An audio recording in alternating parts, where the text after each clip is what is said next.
How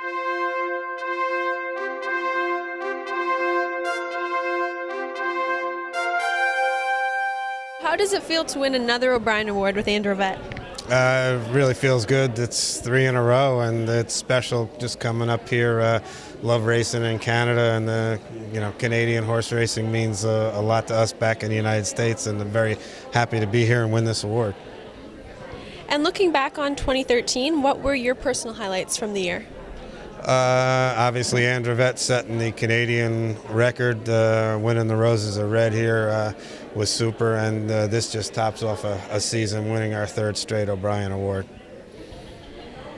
And what makes Andrette such a great competitor on the racetrack? She's just iron tough. You can beat her up one week and she doesn't race good, and she'll come back the next week and just race even better than she raced the week before. And she's a super mare. And what's the schedule for coming back to racing in 2014? And what race do you want to win most with Andrette? It's going to be the same schedule that we had the last 2 years with her. She'll be up here for the Milton Roses Are Red. She starts off at the Matchmaker at Yonkers, and the race I'd like to win up here maybe would be the Milton, only because we've had some tough luck 2 years in a row here in that race, and we've won the Roses Are Red 2 years. I'd like to win the Milton Stakes, though. How does it feel to win your first O'Brien Award? It's a great honor, Brittany. I mean, this is something that, as horsemen, everybody dreams of being at the O'Briens. Being nominated, one thing, but to actually win one, for sure, it's a great honor. And looking back on 2013, what were your personal highlights from the year? I had several. I think I had a lot of nice young horses, stakes placed horses and well-bred horses, and they all raced pretty well. Had some horses, National Debt, Ghost Pine, Premium Attraction, just good old horses, Trusty Artist, Cowboy Caper. Horses like that, they make it worth getting up in the morning. Looking ahead to 2014, what are your goals, and was there anything you didn't do in 2013 that you're focusing on for 2014? I guess the schedule's the same as always. We start back racing. We're done our race meet at Northlands March 15th, and we get ready for racing in Lacombe again. We're really looking forward to later October racing at our new racetrack, Balzac, outside of Calgary. That's exciting for Alberta racing. Our schedule is just to bring our young horses back slow. We'll have them ready somewhere around the middle of May to June. A few starts before stake race starts again. And my goals are simple. I just try to do better next year than I did this year. I don't know what what I could win that that would mean so much to me. I have one horse in New Jersey. He's stake placed. I hope he turns out. I guess my goal would be to be able to fly out there and watch him race in some big races. That'd be about it. Yeah. How does it feel to win your first O'Brien Award? I'm very happy. I'm happy, and I'm really. And looking back on 2013, what were your personal highlights from the year? I like that we were leading on few different tracks, and the horse that win the big race just make everything even better, I guess. And which horses specifically and people were really important to your success this year? I think every horse, of course, Boom Boom Bak Hill, but I think the main key is the team behind me, all my employee and my owner. I'm very respectful for. And looking ahead to 2014, what are your goals? Was there anything you didn't get to do that you want to do this year? I don't know what to expect with the young horse, because usually my client come and knock on the door later, but I'd be happy to maintain, and I like what I do, so everything is kind of easy right now. How does it feel to win another O'Brien Award? It's absolutely awesome. To be nominated and then win it again is just absolutely a dream come true, especially with Vegas today. Everybody knows my assistant trainer, Anthony Beaton, and his wife, Lisa, own a piece of this horse. He's worked for me for a long time, and winning O'Brien is just unreal. And April Campbell, my bookkeeper, and her mother, Phyllis Saunders, they have a piece of Vegas Vacation together, and let's say it's Adriano Storello. He's just a dream come true for everybody, so it's a big thrill. And looking back on 2013, what were your personal highlights from the year? The jug for sure, that's easy. The little brown jug back-to-back was pretty awesome. We had a lot of big races this season, no doubt, but definitely the jug was the highlight.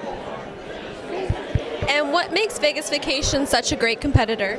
I've always said I think it's just his guts, his determination, his guts. He's got an unbelievable amount of wind in him. He never gets tired. He never blows. He's first up a lot. It just happens that way, and he seems to dig in and handle it. He's always there at the wire. What's the schedule for coming back to racing for 2014, and what race do you most want to win with Vegas? Definitely Canadian Pace and Derby. I've never won the Canadian Pace and Derby. I would love to win that race. And that will probably be his first stake race of the year, probably. I'm not going to get him ready till a little bit later in the summer. He'll race hopefully the whole last season as a 4-year-old and then get ready for a 4, 5, 6, and maybe do a foiled again if we get lucky. How does it feel to win an O'Brien Award with Flanigan Memory? It's been very good, very amazing. Like I always say, it's been a hell of a ride. Yeah. And looking back on 2013, what were your personal highlights from the year? Well, first of all, I was like when you win the good time was quite special. I knew we had the product. That we had a nice horse, and when you win, it was like amazing. So from there. And what's the schedule coming back to racing in 2014, and what race do you most want to win with Flanigan? I don't know. I'm not quite sure about that. It's we're going to put him in a few more bigger stake, I think, this year, like maybe the Embo and British Crown, things like that we didn't participate in 2013, but this year's going to be he's going to be eligible for them. And what makes Flanigan Memory such a great competitor?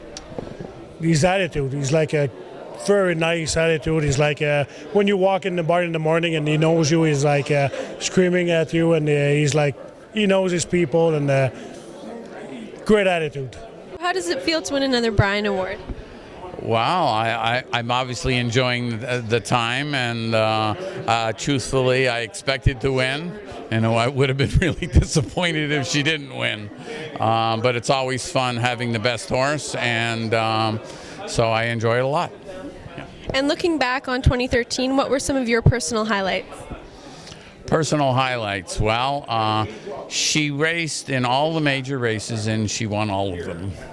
So the personal highlight is all the wins, and especially the Breeders' Crown, because that's a culmination of the entire season. And what makes I Love the Nightlife such a great competitor? I don't know. You should ask her.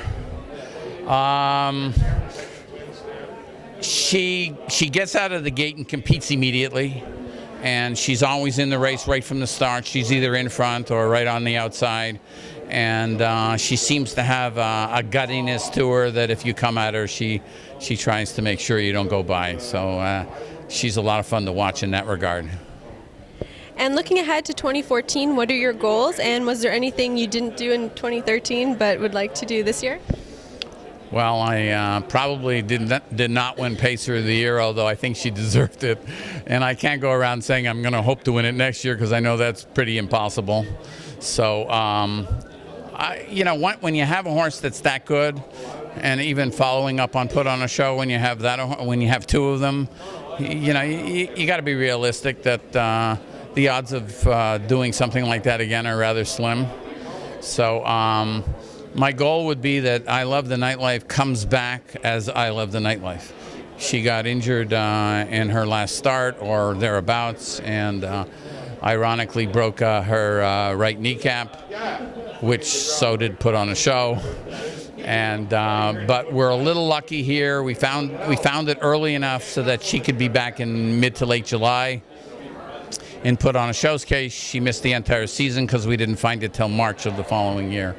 So my goal is that she comes back as good as she can be. How does it feel to win another O'Brien Award? You know what? The first time was great. The second time around is even sweeter. It wasn't expected. I had a very good year. Nothing spectacular, but overall, very good year. And looking back on the year, what were some of your personal highlights? I would say Boom Boom Bak Hill, winning the Metro. That was probably the highlight of the year. And I got to drive some very good horses for good trainers, and overall, like I said, a very good year.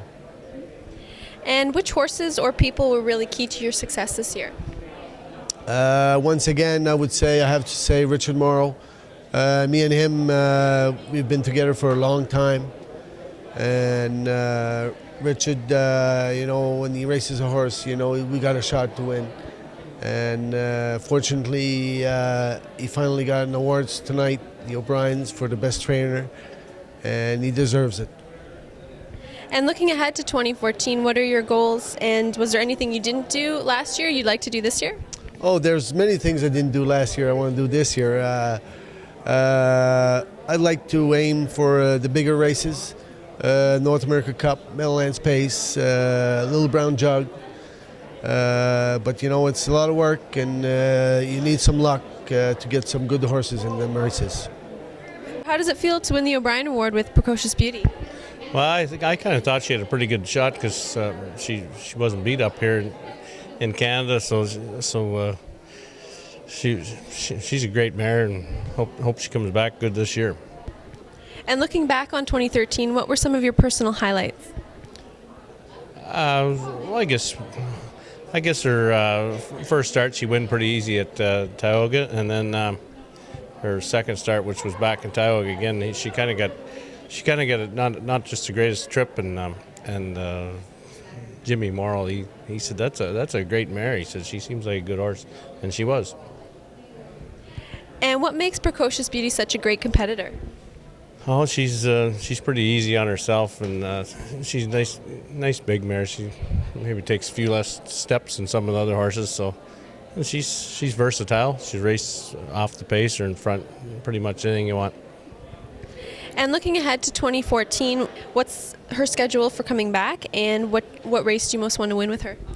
I don't know. She starts, her first start will be I think in Vernon there around towards the end of May, and then of course the Breeders' Crown will be nice. That's late in the year at the Meadowlands, and that should suit her pretty good if she's still around for it. How does it feel to win another O'Brien Award? We are very much honored to be even nominated for this category, and very grateful to be the winner. And looking back on 2013, what were some of your personal highlights from the year?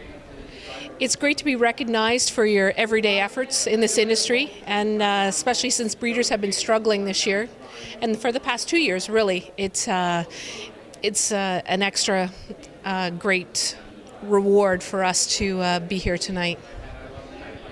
And what horses or people were really key in your success this year? We had a few horses, especially our 2-year-old fillies did really well. Portia, Alibi, Yoselin, and a few colts, Gallant and Traverse, and seemed to show up this year, which was really lucky to have them all together in the same year. And looking ahead to 2014, what are some of your goals, and is there anything you didn't do this year you'd like to do next year? We'd love to have a new stallion in Ontario, but we understand that the industry the way it is right now, state of the industry, it's been a struggle, but we endeavor to persevere, and we are breeding our broodmare band to their best cross, and hopefully that will increase their value in the future. How does it feel to win your first O'Brien Award? It's a great feeling. I never thought I'd get to do something like this, especially at a young age like this. I'm only 21, and made all my family proud, and feels good. And looking back on 2013, what were some of your personal highlights from the year? The main highlight was the mare I claimed, Feelin' Flush. She was probably the highlight of the year, but I also had some horses I bought from Ontario that raced very well, and biggest highlight of the year was probably that I had such a good year. Like I started out the year with 8 horses and I ended up the year with 25, and they were all pretty good horses. I've lost a lot of them now, but it was a good year. And what horses or people really made your year a success?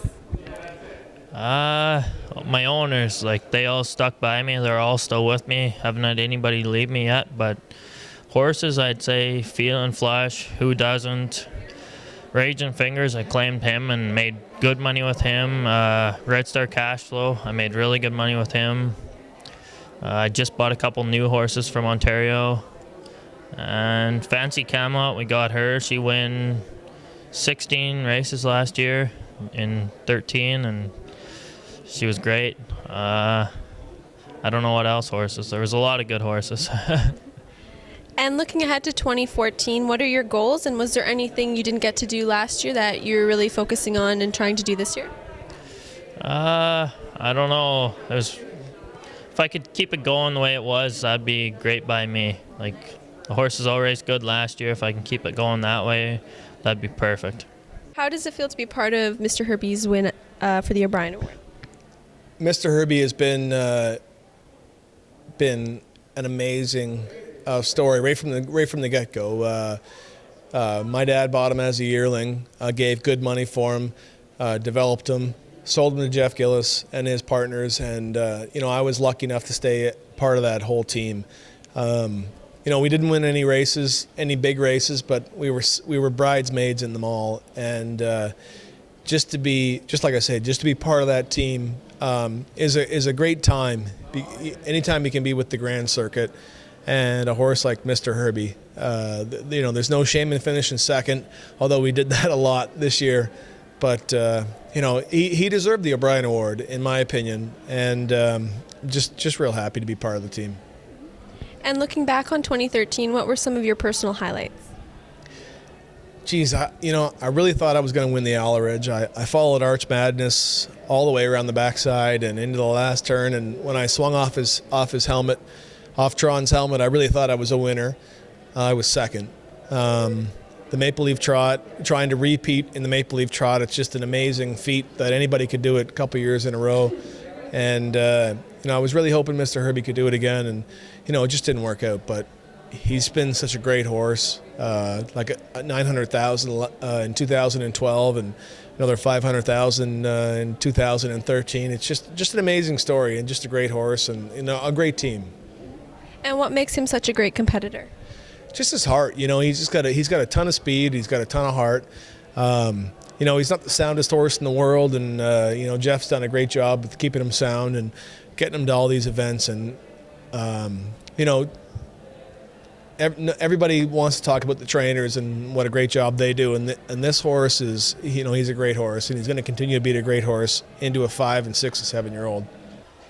How does it feel to win the O'Brien Award with Be a Magician? You know what? Be a Magician, I think, is my first horse of the year, and I think I've won 10 or 11 O'Briens, like divisional champions, but I really believe she's the best. And her father, Cadabra, was terrific, and I've owned Muscles Yankee and Silent Majority, Handle with Care, and so many others, but this is a lovely, lovely, strong horse. And looking back on 2013, what were some of your personal highlights for the year? The Hamiltonian Oaks. This is my 4th Breeders' Crown, and the Elegant Image, and it was fantastic. What makes Be a Magician such a great competitor? She's as strong as an ox.